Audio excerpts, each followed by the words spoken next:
And now let's talk about a grape you do not hear about very often. So we have what's called Flaws, which I find to be a hilarious name, from Absentee Winery out of California.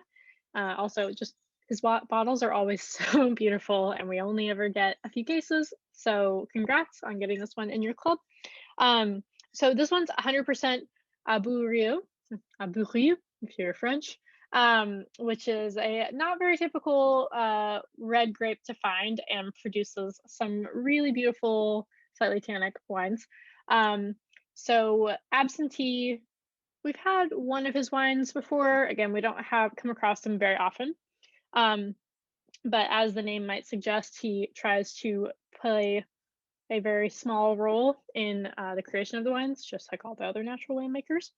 Um, and this one is really interesting because it's A, not a very common grape, and B, um, it's pretty rustic and it even has like a little bit of effervescence, not a lot, just a tiny bit. And I'm sure that's just because of the way that the wine's made. Um, and it even has like a little bit of imparted flavor from, I'm guessing from wood, because I'm getting vanilla on it. So I don't know about the actual winemaking itself, but that's something I was getting. So let's actually smell it. So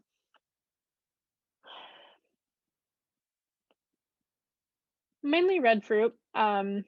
And even what surprised me about it, and again, I don't know that much about the Abouriou grape, but it surprised me to get strawberries on it because when you're having deeper reds, normally strawberries are reserved for talking about rosés. That's when I get them the strongest and the most. I don't normally put vanilla and strawberry in the same tasting note, but I do get that with this one. And on the palate,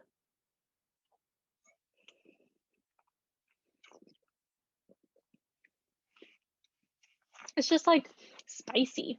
It's got really nice spices on it, like baking spices. Um, Even like a little bit of like cinnamon. Um, and it's pretty tannic, honestly. It might be the most tannic wine you have in the club this month. And it's a long finish. And what's great is that it's not just the tannins that are finishing long. Like I'm still getting that like ripe strawberry note, even still right now.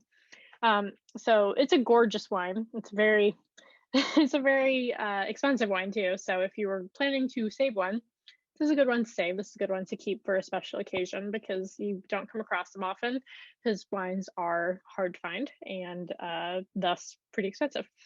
And it would be really good with, this is like the wine to have with a meat, like a flabby meat. I don't know that I would put it with a steak. A steak might be a little bit too much. Maybe like roast beef.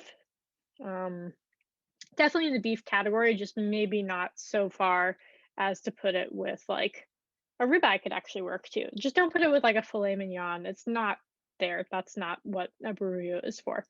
But it's close. Um, so definitely put it in one of those meat categories. Also, it's funny. I actually think I've been, saying I'm sorry I haven't had too much for my vegetarians today. Shiitake mushrooms could be really nice with this as well. It can be really hard to balance out the umami in the mushrooms, but I think that the composition of this one, because it does have those really light notes and it has the tannin, it could work for sure. So have a think about that too, especially if you grilled them. So yummy, Abouriou. I don't know when the next time you're going to have one of those grapes is, and I hope you really enjoy.